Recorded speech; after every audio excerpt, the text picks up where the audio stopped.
Beautyspreneur, hari ini kita akan bahas mengenai pengaruh digital marketing pada bisnis kosmetik. Bersama saya Rizky Ananda Musa, juga di sini telah hadir dari tim digital marketing and creative PT Solusi Global Group, yaitu Mbak Ama. Hai semuanya, Mbak Beautyspreneur. Thank you loh sudah datang ke sini. Makasih ya Bu, kesempatannya nih bisa berbincang-bincang. Iya, sama-sama. Nih, Mbak Ama, apa kabarnya nih? Baik, alhamdulillah. Alhamdulillah ya. Bisa dikenalin nggak nih sama penonton podcastnya kita? Siapa sih sebenarnya Mbak Ama ini dan sebagai apa di PT Solusi Global Group? Oke. Halo, saya Hairi Amalia. Saya di sini sebagai tim digital marketing kreatif di PT Solusi Global Group. Jadi menangani semua unit bisnis nih di PT Solusi Global Group yang notabene kebanyakan tentang kosmetik ya Bu ya. Iya, di dunia betul. kecantikan seperti itu sih. Betul, dunia sebetulnya bukan dunia cewek juga ya, Iya, cewek cowok iya, sih iya. sekarang ya, karena banyak banget sekarang tuh apa ya, laki-laki juga punya bisnis kosmetik akhirnya ya. Betul, karena kan udah jadi kebutuhan primer ya sekarang merawat kulit, merawat wajah gitu. Jadi nggak memandang gender gitu. Iya, betul banget. Iya.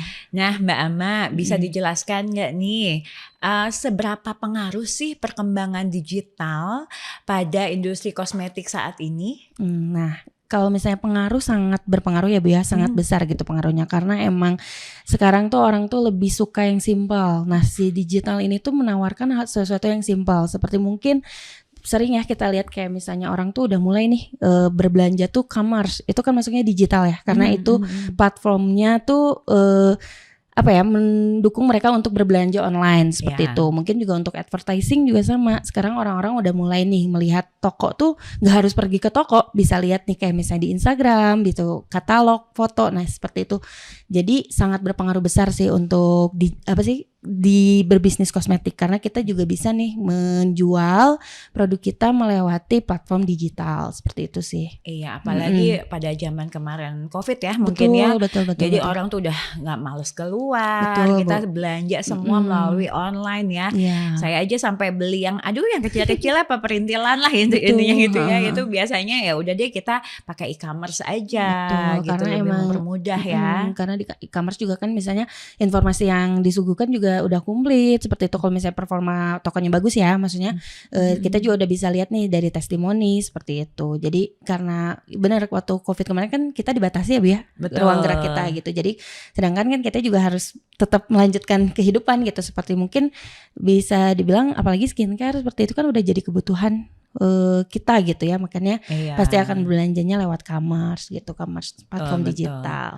Lalu Mbak Ama, platform digital apa aja nih yang cocok untuk advertising khususnya di bidang kosmetik? Nah, kalau misalnya berbicara platform banyak ya Bu ya, tapi mungkin untuk kalau misalnya kita lihat nih trafficnya sih sekarang masih unggul di Meta Ads. Jadi Meta Ads itu untuk advertising ya, karena di situ kan Meta itu ada Facebook, ada Instagram sama WhatsApp. Nah, apalagi di Instagram itu kan kita benar-benar bisa mempromosikan nih produk kita gitu. Maksudnya balik lagi ke konten. Konten kan orang tuh suka ya sekarang kayak konten tuh bukan hanya sekedar konten gambar-gambar doang terus memang harga, tapi mereka suka kayak storytelling, misalnya produk ini tuh bagusnya seperti apa, produk knowledge. Nah, betul. Nah, itu tuh biasanya platform Instagram sih sekarang masih megang. Tapi nggak mungkiri juga ya kayak misalnya Google, web seperti itu juga lumayan nih kalau misalnya webnya bagus gitu ya. Misalnya di webnya itu apalagi komplit nih sama commerce-nya, itu juga masih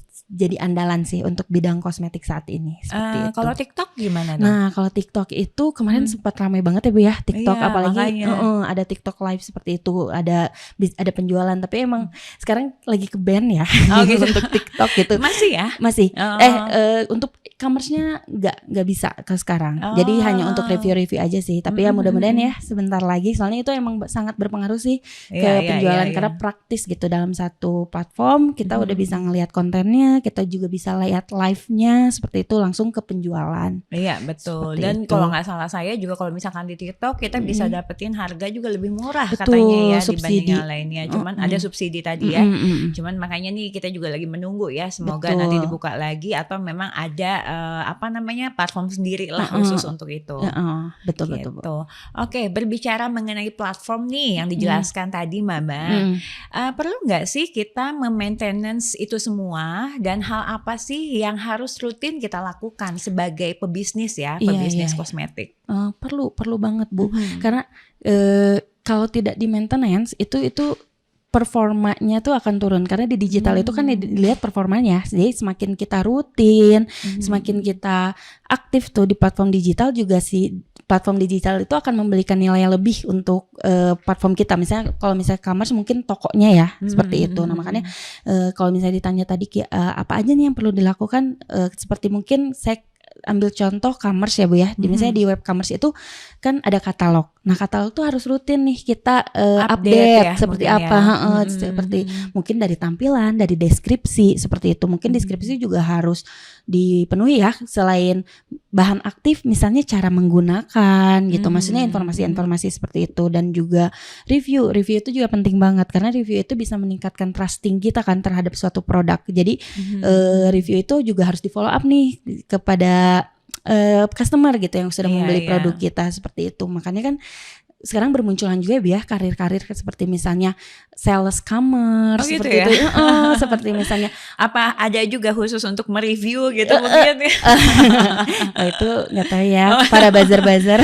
Gitu ya. Iya, kayak talent lah. Karena kan kadang-kadang juga kita kalau mau belanja sesuatu gitu ya, kita akan melihat juga review dari si toko tersebut. Kalau misalkan ya saya lah pribadi gitu ya, mau beli apa nih, misalkan kayak tempat makanan anak atau apa. Oh bener gak sih tokonya, jadi kita lihat reviewnya gitu kan. Itu penting banget sih. Banget. Nah biasanya kan ya susah ya Bu ya, maksudnya kalau misalnya orang beli kadang lupa nih nge-review atau seperti apa gitu. Nah itu tuh kita harus nge-follow up juga gitu sebagai pebisnis kosmetik misalnya ya. Kita harus follow up, misalnya orang beli produk kita nih, misalnya udah 1 minggu.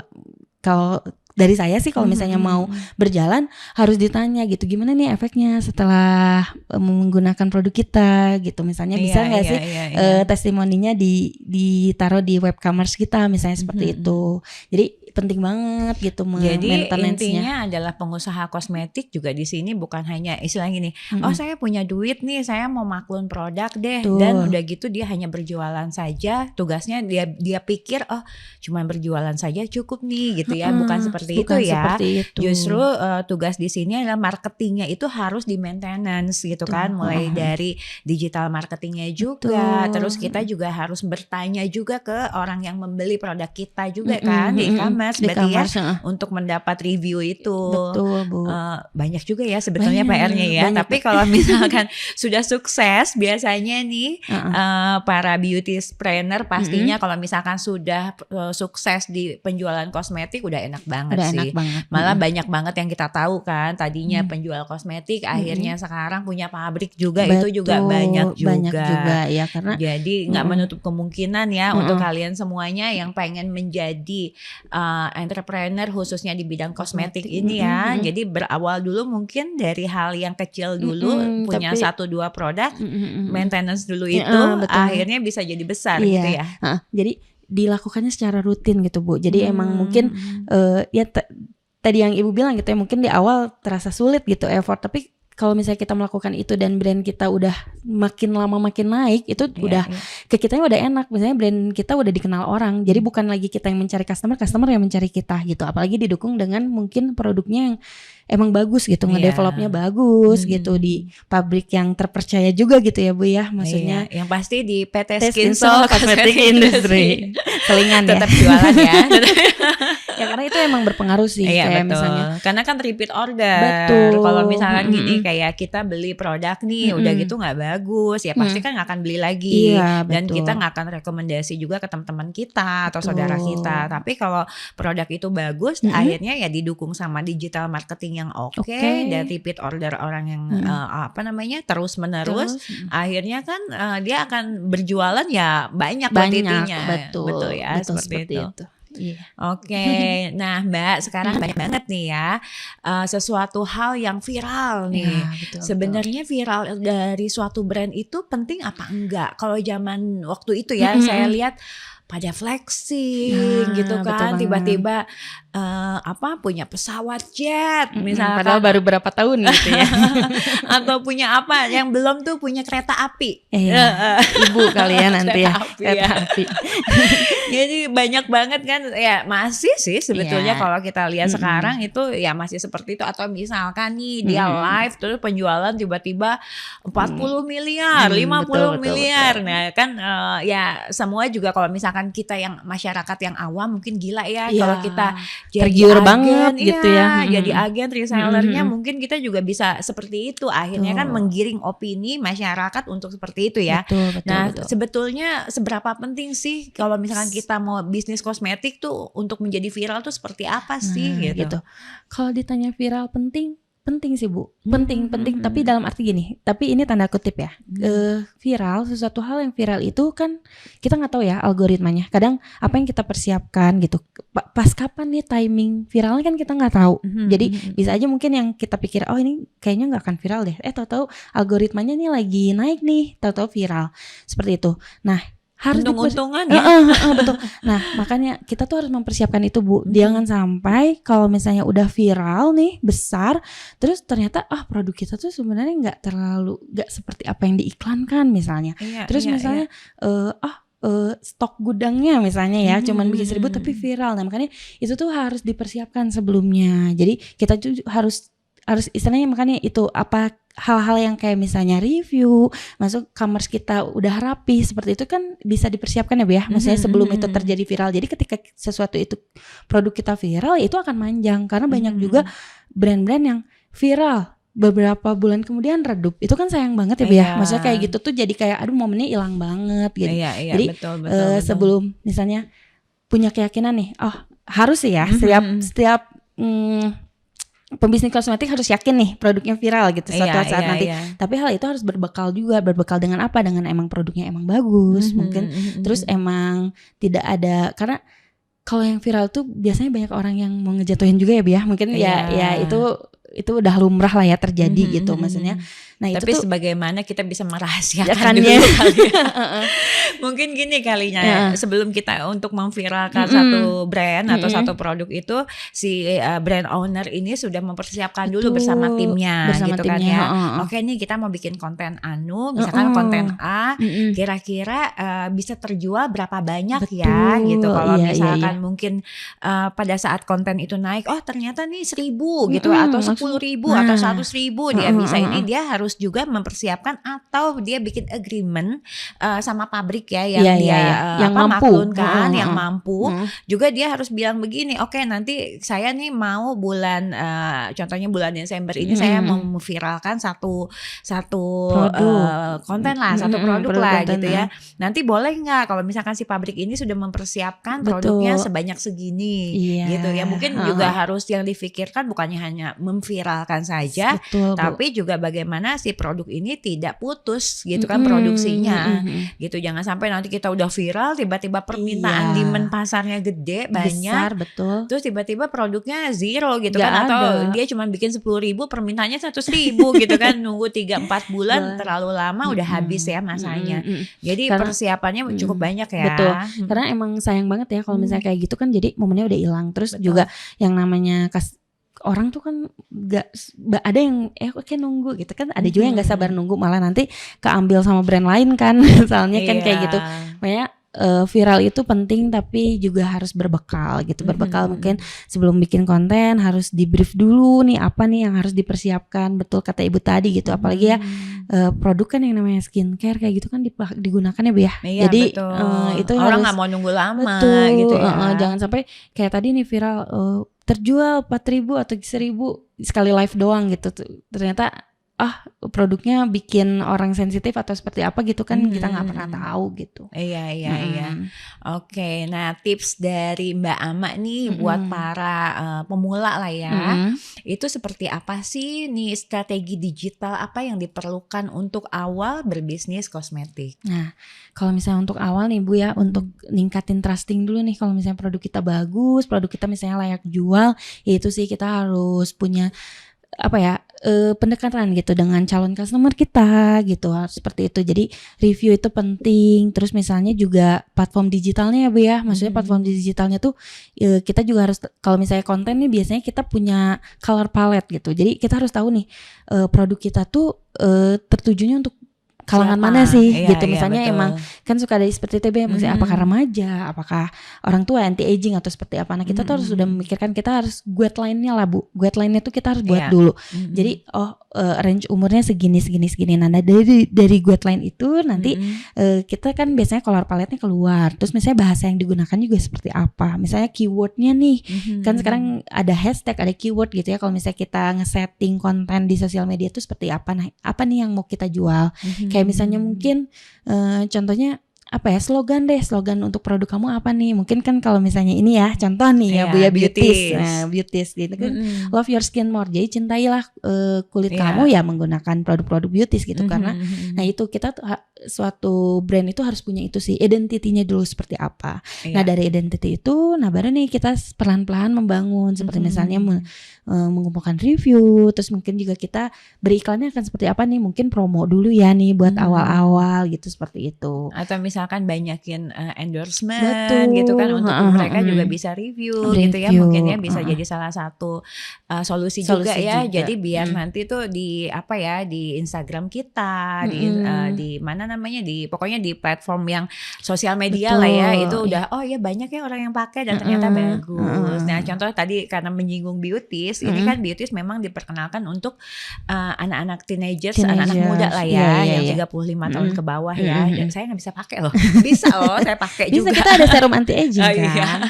Tapi memang makanya karena warna-warnanya di sini lebih kayak natural, lebih cheerful ya, cheerful kan, warna-warni ini memang ditujukannya adalah untuk muda-mudi lah istilahnya, muda-mudi ya. Jadi remaja yang emang, karena remaja juga rentan ya, mereka sangat malah lebih rentan untuk ada masalah-masalah kulit karena aktivitas mungkin seperti itu. Nah beauties ini bisa nih ngebantu untuk mengatasi permasalahan kulit di bawah umur 35 tahun tadi. Iya, makanya kita juga harus memikirkan nanti modelnya siapa. Betul, yang pas sama karakter beauty seperti itu. Betul, nanti warnanya mau seperti apa paletnya. Jadi itu mungkin yang kalian juga beauty trainer di sini harus pikirkan ya. Jadi lebih matang lagi. Jadi gini, saya mau maklun deh gitu kan. Maklunnya serahin ke kita, ke pabrik gitu kan. Kita mau bikin apa, yang harus kalian pikirin adalah yang tadi sudah Mbak Ama sebutkan kan. Mulai dari marketingnya, digitalnya, guideline-nya mau seperti apa. Nanti apa sih yang mau ditonjolkan dari warna produk kalian sendiri, seperti itu. Oke. Nah ini selanjutnya ya. Untuk melakukan periklanan ada beberapa hal yang dibutuhkan. Modal yang besar kan ya, untuk contohnya endorsement kan, endorse juga biasanya macam-macam tuh, ada yang murah sampai yang mahal. Nah hingga ratusan bahkan miliaran loh. Makanya kita nih sebelum melakukan itu ada ada kiat-kiat khusus nggak untuk supaya kita nggak salah pilih juga. Karena ini contoh aja ya, contoh satu. Saya pernah punya customer Mbak Ama. Jadi customer ini ternyata dia menjual produk itu produk perempuan sebetulnya. Tapi waktu dia mengendorse satu DJ lah ya, saya nggak sebut namanya. Ternyata DJ itu followersnya kebanyakan laki-laki, karena kan DJ ini ya cantik, seksi gitu kan ya, dan pokoknya followersnya banyaknya laki-laki. Sedangkan produk yang dijual sama dia produk perempuan. Akhirnya waktu itu produknya nggak banyak terjual, dan dia sudah mengeluarkan ratusan juta untuk mengendorse si DJ ini. Gitu. Jadi mungkin jangan salah pilih seperti itu ya. Jadi ya itu seperti endorse, kadang endorse itu juga sama Bu. Jadi ada juga strateginya gitu dari brand owner sendiri gitu ya, dari tim brandnya itu sendiri. Karena apa? Ya karena itu seperti tadi contoh kasus yang Ibu ceritakan ya. Jadi kan mungkin gak kena sama pasarnya si DJ itu kan. Ya itu gak akan works gitu ya, karena akan selewat aja jadinya dan akan percuma gitu ya, karena kan yang diiklankannya skincare buat wanita ya Bu ya. Betul. Nah, makanya seperti itu. Nah, makanya kalau misalnya dari saya Bu ya, saya ngasih sugestinya gini, kita lihat dulu deh keadaan brand kita. Jadi situasi brand kita harus tahu gitu sebelum endorse. Mungkin contohnya ya untuk beauty planners baru gitu. Nah, kan mungkin juga omsetnya belum terlalu besar ya Bu ya dari penjualan gitu, seperti itu. Nah, kita tuh sebenarnya yang namanya endorsement KOL itu yang pertama kita harus tahu dulu dia masuk nggak ke brand kita, maksudnya warna brand kita, identity brand kita. Misalnya kayak anak muda, oh dia emang personality-nya anak muda juga bukan, atau seperti apa followersnya gitu ya, apa sih yang dia suguhkan di media sosial dia gitu misalnya. Terus orang-orang mana nih yang tertarik sama konten-konten dia. Nah, kita bisa lihat, kita sebenarnya bisa sih Bu itu minta aja ke KOL-nya, maksudnya ke influencernya lah ya gitu ya. Nah, soalnya gimana tuh cara mintanya? Mungkin di sini teman-teman di sini, aduh gimana sih cara mintanya ngomongnya gitu kan? Jadi di Instagram itu kita ada menu insight. Di situ kita bisa lihat nih Bu. Kalau jadi nanti kita bisa dilihatin age range followers dia berapa. Misalnya di situ biasanya pilihannya ada 18 sampai 24, 24 sampai 35. Nah, kita bisa dilihat kan di situ, oh ternyata di 18-24, oh udah pasti itu teenagers kan ya, kebanyakan gitu.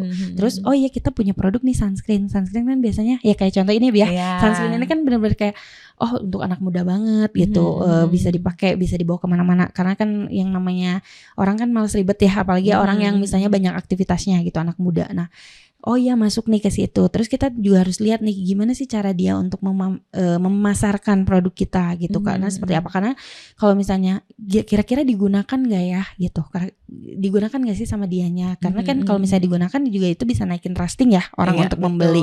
Jadi seperti itu. Nah, untuk yang awal-awal nih beauty planners pemula juga bisa nih kayaknya aku kayaknya belum bisa nih mengeluarkan budget gitu ya untuk endorsement, apalagi sampai ratusan juta, agak berat ya, agak istilahnya gimana gitu ya, nanti hasil akhirnya kan belum tahu juga gitu. Betul. Nah, kita juga ada nih bisanya yang barter dulu deh, barter ada produk ya? ada seperti itu. Jadi banyak sih. Emang followersnya mungkin nggak terlalu banyak ya, mungkin nggak seperti belum puluhan ribu lah gitu kan, belum seperti influencer yang udah besar, tapi kan dengan misalnya 5.000 7.000 followers tapi followersnya aktif juga kan itu bisa naik lumayan kan ya Bu ya gitu.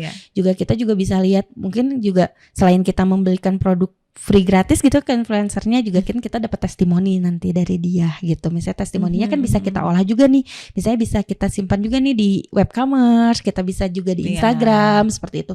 Jadi gak usah terburu-buru, tapi lihat dulu aja misalnya keadaan perusahaannya seperti apa, brand kamunya seperti apa nih. Misalnya dari yang kamu lakukan awal-awal itu ternyata works ya, ningkatin pendapatan. Nah, boleh tuh misalnya mulai ke influencer yang berbayar, tapi ya berbayar juga sama ya, maksudnya harus ada tanggung jawab ya. Jadi terus tanggung jawabnya juga harus dilihat nih influencer itu, misalnya influencer itu sibuk misalnya ya, dia mah aktivitasnya padat gimana ya, kitanya juga harus kayak ya kan kita udah perjanjiannya seperti ini gitu. Jadi betul. Harus cari yang profesional juga kali ya Bu ya. Iya. Soalnya banyak juga yang kita tahu juga ya. Maksudnya ada misalkan tiga kali foto untuk feed, misalkan atau 12 kali story, tahu-taunya cuman kok story-nya cuma 3 ya gitu. Nah, kita tuh harus nagih-nagih akhirnya kan. Mengingatkan lah, bukan nagih ya. Betul. Gitu. Jadi kalian nggak bisa lepas tangan gitu aja, tapi juga harus terus memantau juga ya. Memantau dan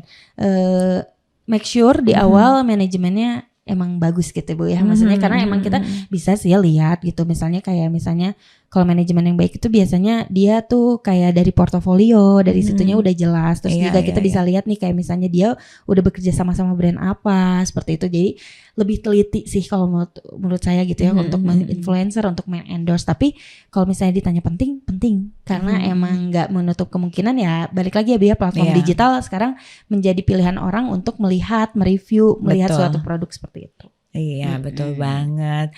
Terakhir nih Mbak Alma, boleh dong share ke kita alasan kenapa pelaku bisnis kosmetik harus sudah melek dengan digital marketing? Nah, itu karena sekarang itu platform digital itu semakin banyak ya, Bia, semakin banyak dan menawarkan berbagai pilihan yang membuat kita tuh mudah gitu, mempermudah aktivitas kita seperti itu. Nah, jadi platform digital adalah jalan untuk membranding produk kita tanpa kita tuh harus capek. Mungkin Iya, dulu betul. mah mungkin kalau dulu lebih ke ini ya Bu ya, nyari reseller, nyari Iya. disuruh door to door malah kan ya ada ya kayak demo gitu. Betul, betul. Nah, si platform digital ini memudahkan kita. Jadi kita duduk santai di rumah aja tuh bisa sambil mengiklankan seperti itu. Nah, makanya platform digital itu kenapa penting untuk dilakukan ya karena ini yang termudah gitu, hal yang termudah untuk kalian bisa membranding brand kalian seperti itu. Soalnya kalau misalkan kita titip di toko-toko, contohnya Iya. memang masih ada ya sampai sekarang. Cuman kita titip di toko di Bandung contohnya. Tapi kan pembeli kita yang ada di Surabaya, pembeli kita yang ada di Medan atau kota besar lainnya ya mereka nggak bisa membeli karena tokonya hanya ada di Jawa Barat Bandung gitu aja. misalkan. Tapi kalau misalkan kalian menggunakan e-commerce ini bukan seluruh Indonesia saja, mungkin seluruh Asia dunia juga bisa melihat gitu kan. Jadi ini adalah memudahkan ya untuk kalian beauty planner bisa memasarkan produk kalian pastinya.